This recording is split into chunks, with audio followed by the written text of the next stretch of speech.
Okay, today's topic is best excuses to get out of doing something. I'm making this as a public service. I think a lot of people struggle with telling people no, with declining things that they don't want to do, with just generally handling situations that make them uncomfortable and they feel like they have to say yes, or they have to agree to something that they shouldn't have to. So I'm doing this to help other people. I think I'm maybe too good at declining things, too good at getting out of doing stuff. So it was time for me to share. Another way of saying the title of this video would be best reasons to not do the things that other people want you to do. So let's jump into it. Let's kind of set the stage first before we get into the tools for you to use. There's a lot of situations where people want you to do stuff that sucks. It could be work related. It could be something that your boss or that colleagues are trying to get you to do at work. Colleagues at work a lot of times will take advantage of people. They want to pass things off. They want to delegate. Sometimes they treat you like maybe you work underneath of them and you don't. You guys are equals. But people love to just try to get as much as they can out of you for the sake of just doing that. Another thing is people will put you on the spot all the time. Maybe it's not ill-intentioned, maybe they've got good intentions, but people just put you on the spot. And if you have any sort of reflection and self-awareness, you might know I'm not good on the spot. I tend to crumble. I tend to agree to something and I need time to think about it. So maybe that's another situation where this happens. Potentially peer pressure. That's a little different than being put on the spot. Peer pressure and being put on the spot can be the same, but peer pressure is more specifically, they're just, there could be multiple sources that are asking you to do something, or maybe it's just the pushiness. You say no, you're good at saying no once, you're just not good at saying no enough times to get the peer pressure to go away. Some people can be really pushy. Again, they can be bad people that are pushy, or they could be good people and they're just excited and they don't realize they're being pushy. So there's a special firmness that you need in those situations. And then another one I think most people relate to is extended family. Extended family, sometimes they have the best intentions. Sometimes they don't know that they're crossing the line. Sometimes they think it's, an obligation, or that everybody does it this way, and why would you not, right? That can put us in some sensitive situations. Again, that could be putting us on the spot, could be peer pressure, but that's sort of a unique situation. So before we get into the tools that you have available to you, I think it's really important that you remember your why. This will make it much harder for you to crumble. It'll make it easier for you to stand firm. It's really what I should have said. It's much easier for you to say no and stand firm and use these excuses, use these reasons, if you remember your why. So here's some worthy reasons why. A really good reason is you don't want to do the thing that they want you to do. That seems obvious. That's a strong enough reason why. Some people are like, I really should. I don't have a good reason why. Do you want to do it? It doesn't sound like you want to do it. If you don't want to do it, you shouldn't have to, unless it's the right thing. And that's, there's the ethics of it.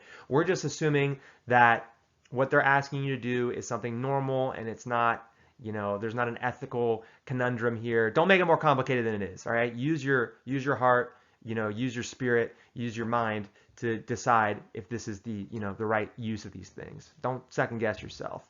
Another good reason why is the thing that they want you to do sucks. That's a strong enough reason why to not do it. Okay, it sucks. I don't want to do that. The third one would be you have to protect yourself, your time, and your energy investment.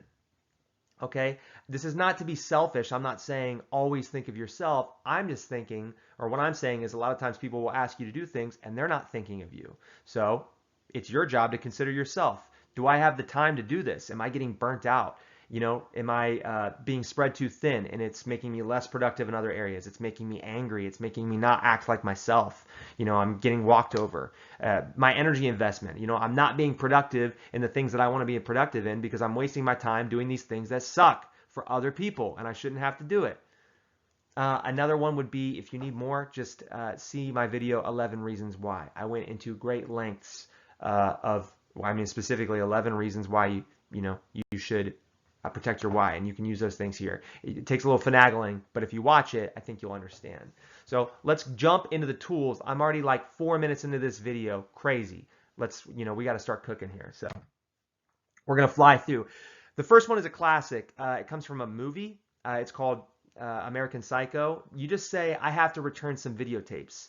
And this worked in the 80s. And I think it works even better now. It's more perplexing because who has videotapes, right? There's the implication of late fees. There's this whole thing of like, what are the videotapes? How are you watching them? Where did you get them?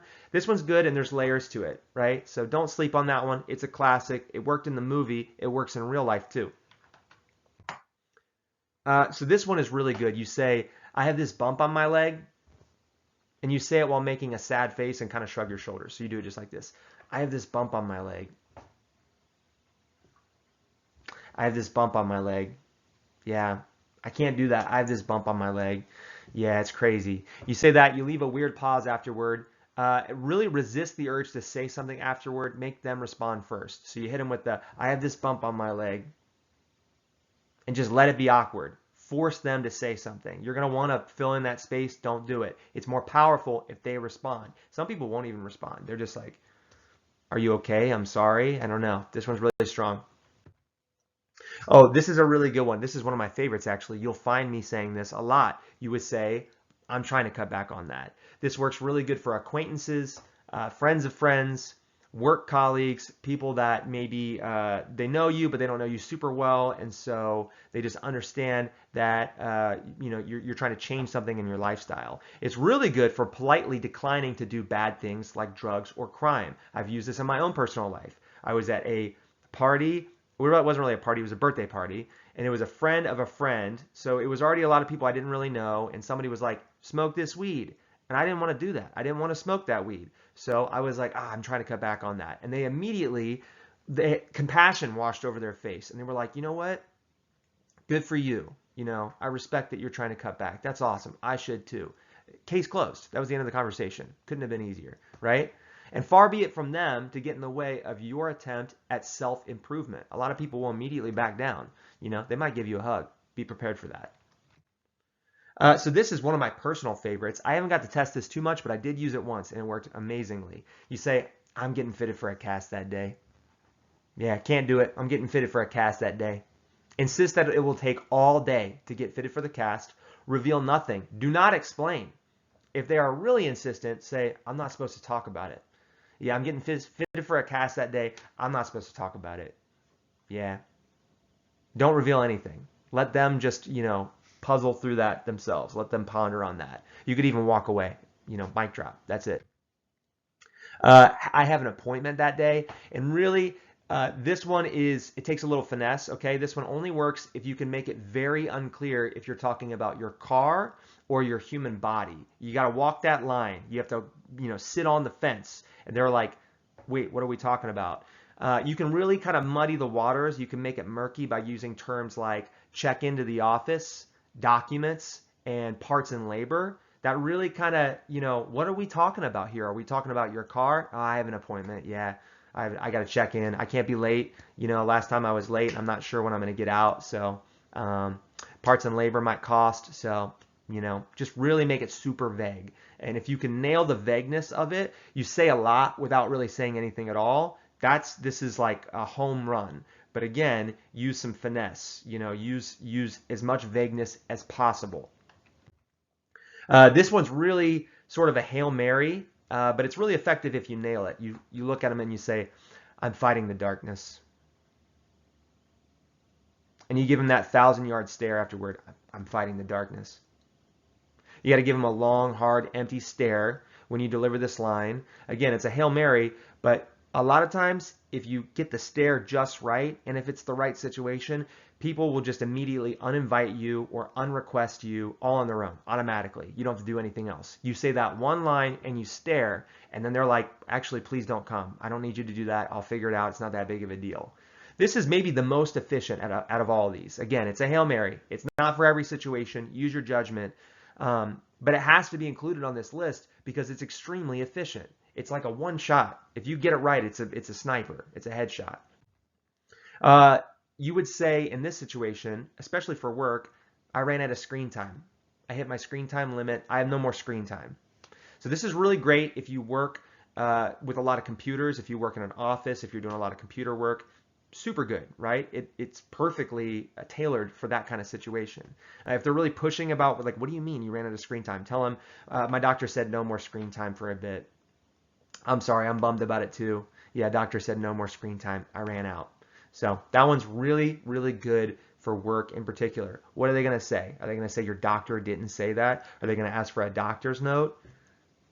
Maybe they will. I don't know. You can fake it. You could probably use this one and then another one. You could be like, I ran out of screen time.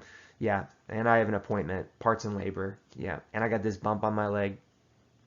You know, the key is you can kind of hit them with multiple angles, and they're like, you know, they're on the back foot, they're on the ropes. They're like, oh, you're hitting them with the 1-2 of all these reasons. This is a classic. You just say maybe, but you got to really shake your head no and make a negative tone where your voice goes down. Maybe, maybe, maybe. This is good for people that you don't know very well, could be a stranger. This is really good for peer pressure situations where they keep pushing, they keep saying something. Do this thing, do it. Please help me with this. Can you show up? Please be there. Maybe, maybe. Because you could just do that over and over and over again. Every time they push, you just maybe. And every time they push harder, you just shake your head harder. Maybe, maybe, maybe. You know, you could use that indefinitely. It's very powerful. You can just keep using it. You never run out of saying maybe and shaking your head no, right?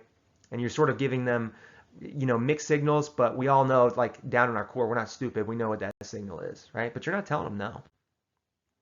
Oh, this is really classic, and I think this is something everybody needs to work on. You just look them in the eye and say, oh, I don't want to do that.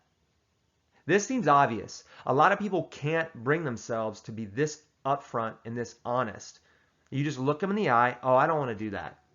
You don't have to be mean about it. You don't have to be like, I don't want to do that. You don't have to have a tone. You can even, you know, you can even chuckle. You can smile when you do it. Don't smile like, you know, too hard, because then it might look like a smirk, like, oh, I don't want to do that. You know, we're not turning up our nose at somebody's request, but you are being honest with them. You are using communication. You're really doing them a favor. You're not allowing there to be any mystery. This is essentially the opposite of the last one that I just said, where you're saying maybe, there's murkiness, we're using misdirection on a lot of these. This one is as clear as you possibly could be. Oh, I don't want to do that. Yeah. Oh, you want me to do this thing? I don't want to do that. Yeah, I don't want to do that. And I want you to remember that it is possible to firmly decline something without being rude. Most people put those things together. They feel like they have to apologize every time they decline. They feel like they're letting somebody down. You're not letting somebody down. If it's a bad idea, if it's a dumb thing, if it's something that sucks, if they're just trying to delegate something to you, oh, I don't want to do that. Perfect. That's the kryptonite to them asking you something that you don't want to do. Oh, I don't want to do that. This is good for extended family and work situations. These tend to be the situations where people want to take advantage of you without maybe realizing that they are, or maybe they do realize that they are, or maybe that's, yeah, I don't know, they think it's an obligation. Any of these situations that tend to crop up, people want to continuously lean on you because you said yes before, and you didn't want to, but you said yes, so they're going to come back. It's like feeding a wolf or feeding a dog. It's going to remember, and it's going to come and start knocking on your door again. I don't want to do that. Cut it off. I don't want to do that. Remember that you do not owe them an explanation. Everybody thinks if they say no, they have to describe why they can't do something. They have to explain themselves. They have to have a really good reason. You don't have to have a good reason. You don't owe them an explanation. You don't even have to say anything else after, oh, I don't want to do that. If they take it negatively, that's on them. As long as you delivered it in an appropriate tone, as long as you said it, you know, in a way that wasn't mean, you didn't add something mean to this. Oh, I don't want to do that. That's not that's not a mean sentence. That's not something that's negative. And I'm belaboring this point because so many people just can't say no. They have to be like, I have to lie. I have to come up with something. You know, I don't want to do this and I don't have a reason not to. So now I have to lie. Now I have to be the bad guy. You're making me do something negative, bad, to not do the thing that you want me to do that I don't want to do. No, that's on you. You asked me to do it. I don't want to do it. So I'm getting passionate because I just, you know, a lot of people can't say no. And I'm like, you got to stick up for yourself. So this is, you know, a perfect reason to remember your why. You know, it's enough to not want to do it, especially if it sucks. That's enough. That's reason enough. So, and you don't have to tell them that, right? So that's all I got, folks. Submit more topics for discussion and advice. I really like considering the topics that people submit. I like to give advice.